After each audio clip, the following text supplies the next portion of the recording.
It's the month of June and you know what that means. Everything is gay now, yes everything.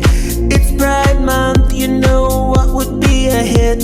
Let's go to Olive Garden for some gay breadsticks.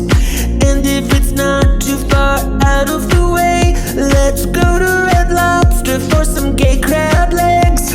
You can go to CVS, you won't need to repeat. They'll print you out a super long gay receipt. And I know